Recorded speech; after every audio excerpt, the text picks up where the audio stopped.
এখন আমি তোমাদের সামনে যে ইংরেজি বিষয়টি আলোচনা করব সেটা খুবই গুরুত্বপূর্ণ। তোমাদের জীবনের সব থেকে বড় পরীক্ষার মধ্যে 3টি নম্বর থাকবে। আর এই প্রশ্ন তিনটে কেন গুরুত্বপূর্ণ, এই 3টি প্রশ্ন তোমরা যদি দেখো, 3টা প্রশ্নের 3টি সূত্র পাবে। যে 3টি সূত্রের মধ্যে মাধ্যমিক পরীক্ষা গ্যারান্টি তোমরা কমন পাবে, মাধ্যমিক পরীক্ষা গ্যারান্টি তোমরা কমন পাবে। তাহলে অবশ্যই শুরু থেকে শেষ পর্যন্ত ভিডিওটি তোমাদের দেখতে হবে। এবার শুধুমাত্র ক্লাস 10-এর জন্য নয়, ক্লাস 9-এ যারা পড়ে তাদের জন্য, ক্লাস 10-এ যারা পড়ে তাদের জন্য, এমনকি যারা 11-এ পড়ছে তাদের জন্য এই আজকের ভিডিওটি খুবই গুরুত্বপূর্ণ হতে চলেছে। তাই শুরু থেকে যারা নাকি ইতিমধ্যেই চ্যানেলে প্রবেশ করেছো তারা মাত্র 5 থেকে 7টা মিনিট তোমরা দেখো, তোমরা অনেক জিনিস জানতে পারবে, শিখতে পারবে এবং বুঝতে পারবে। এবং ভিডিওটি যদি অবশ্যই ভালো লেগে থাকে তোমরা অবশ্যই চ্যানেলটি সাবস্ক্রাইব করে নেবে, পাশে থাকা বেল আইকনে ক্লিক করে নেবে। কেননা এই ইউটিউব চ্যানেলের মধ্যে দিয়ে তোমরা ক্লাস 9-এর, ক্লাস 10-এর, ক্লাস 11, ক্লাস 12 প্রতিটি ক্লাসের প্রতিটি ইংরেজি বিষয়ে তথ্য পেয়ে থাকবে, সেটা খুব সহজভাবে। দেখো, আমরা তো নোট বই থেকে এই প্রশ্নগুলো পেতেই পারি, উত্তর করি, বা অন্য জায়গা থেকে পেতেও পারি, কিন্তু কোথাও আলোচনাটা পাবে না কেন বসলো। আমি তোমাদের একটি একটি করে আলোচনা করে কেন আমাদের বসানো হলো, কেন বসবে, এই প্রশ্নটা ঘুরিয়ে আসলে আমরা কি লিখবো, সমস্ত কিছু আলোচনা করব। তাই তোমাদের শুরু থেকে শেষ পর্যন্ত তোমাদের ভিডিওতে থাকতে হবে। এবার দেখো, প্রথম যে প্রশ্নটা আছে সেই প্রশ্নটা আমি যাচ্ছি। তোমরা আবার বলছি যে শুধু উত্তরটা মুখস্থ নয়, উত্তরটা কেন লিখছি সেটা আমাদের সবথেকে জানা বেশি প্রয়োজন।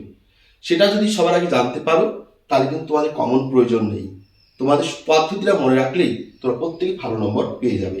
আমাদের কাজ হচ্ছে সেই জায়গাটায়। তাই দেখো, প্রথম হচ্ছে রিনা, অপশন বলছে 3টা লেখো, হয় টেক, নয় টেক্স, নয় to the bus to school everyday.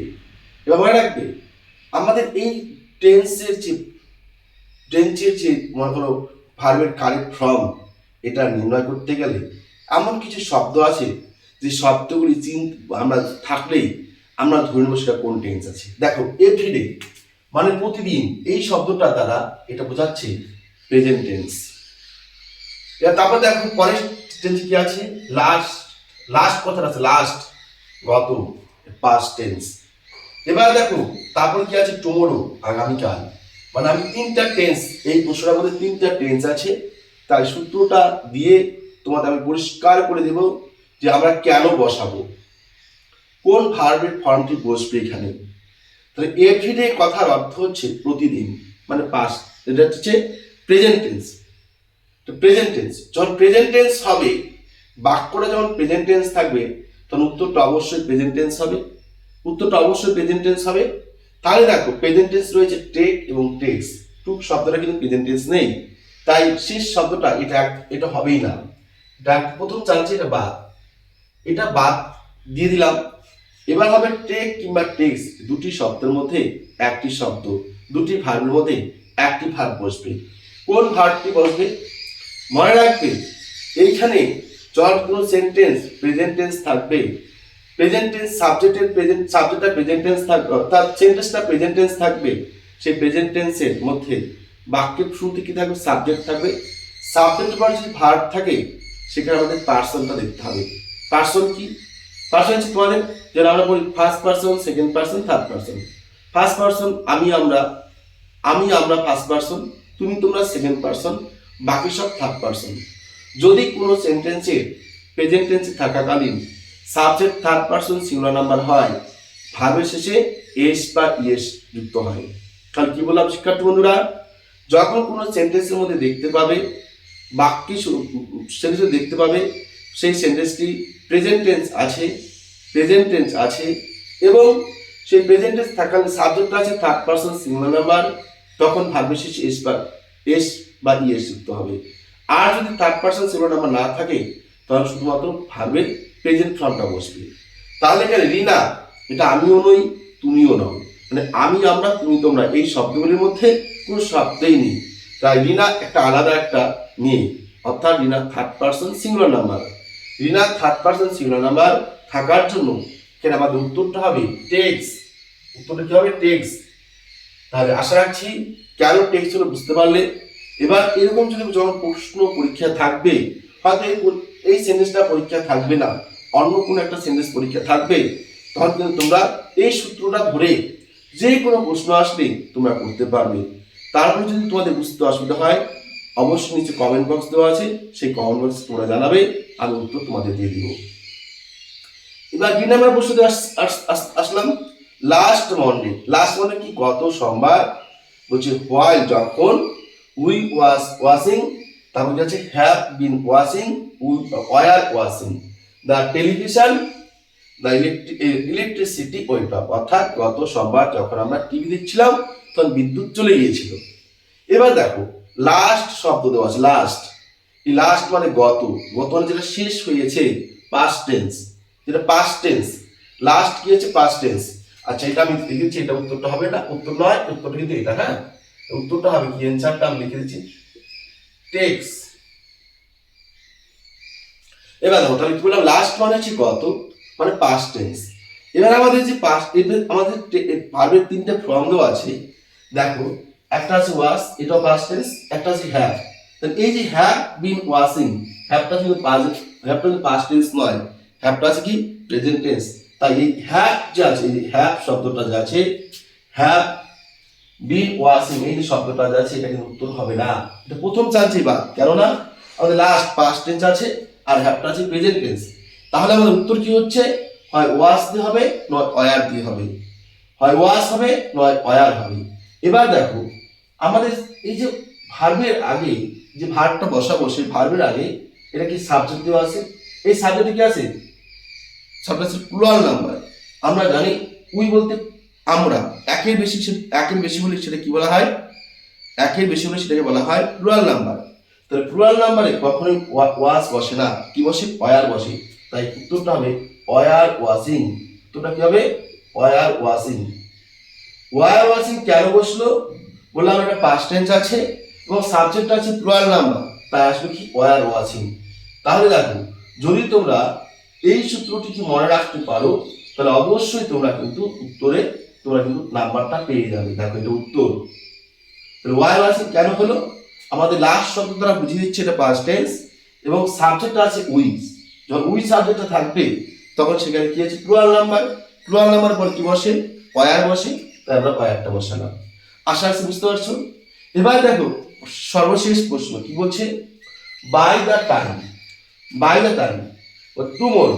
ঠিক আছে, এই যে টুমোরো শব্দটা হচ্ছে আগামীকাল, মানে ভবিষ্যৎ বোঝাচ্ছে। ভবিষ্যৎ শব্দটি আমরা ভবিষ্যৎ কি দ্বারা প্রকাশ করি? হয় উইল দ্বারা কিংবা শ্যাল দ্বারা। উইল কিংবা শ্যাল দ্বারা ভবিষ্যৎ আমরা কিন্তু, এবার যখন আমরা ফিউচার টেন্সে যাব তখন আমরা ভার্বে উইল কিংবা শ্যাল বসাবো। ঠিক আছে, তাহলে দেখো এটার মধ্যে কি আছে? উইল আছে, এটার মধ্যে উইল আছে, এটার মধ্যে উইল আছে, তিনটার মধ্যে উইল আছে, তাহলে তিনটায় ভার্ব আছে। কিন্তু না, ফিউচার টেন্সে কখনো পাস্ট টেন্স হয় না। ফিউচার টেন্সে দেখো হ্যাড দেওয়া আছে, হ্যাড, তাহলে এই পার্টটা প্রথম চান্সই বাদ। কেননা ফিউচারে কি উইলের পর হ্যাড দেওয়া আছে, তাহলে উইল হ্যাড আমাদের হবে না। হ্যাড থাকা মানে হচ্ছে হ্যাভের পাস্ট টেন্স হ্যাড, তাহলে পাস্ট টেন্স আছে, তাই এই উত্তরটা হচ্ছে না। তাহলে আমাদের হবে হয় উইল হ্যাভ লেফট কিংবা হবে উইল হ্যাভ লিভড। এবার দেখো আমরা প্রত্যেকেই জানি, তোমরা যারা পড়ছো তারা যদি না জেনে থাকো তাহলে তোমরা জেনে নাও। যখন দেখবে হ্যাজ কিংবা হ্যাড, এই তিনটি শব্দের পর, এই ভার্বের পর যদি ভার্ব থাকে সেটা 100% V3 হতে হবে। কি হতে হবে? হ্যাভ, হ্যাজ, হ্যাড এর পরে যদি কোনো ভার্ব থাকে সেটা অবশ্যই V3 হতে হবে। তার আমাদের ভার্ব কি দেওয়া আছে? লিভ। এই যে লিভ শব্দটা দেওয়া আছে, লিভ, এটা হচ্ছে প্রেজেন্ট টেন্স।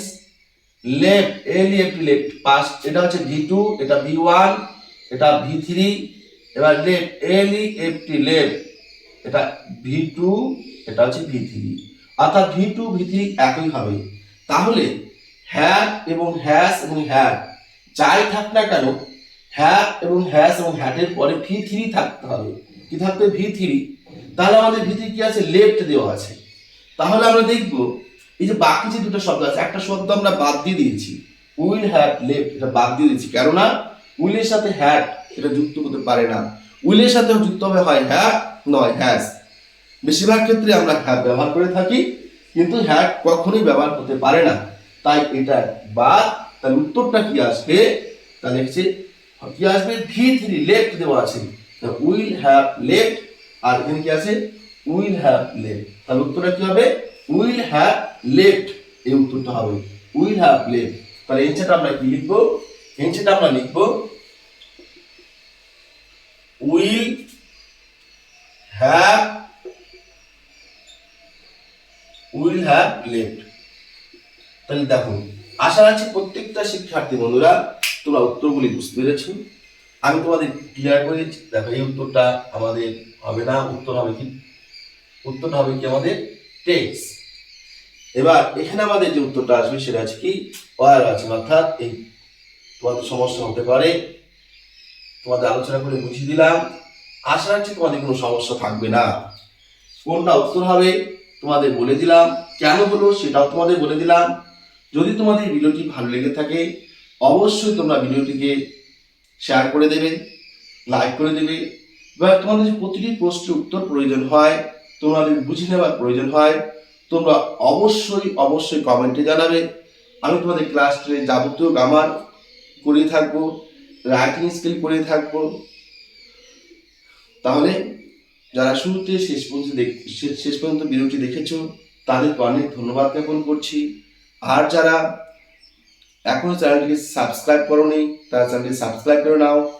যারা ইতিমধ্যে সাবস্ক্রাইব করে নিচ্ছ তাদেরকে অসংখ্য ধন্যবাদ জ্ঞাপন করে আজকের মতে ক্লাস সমাপ্ত করছি।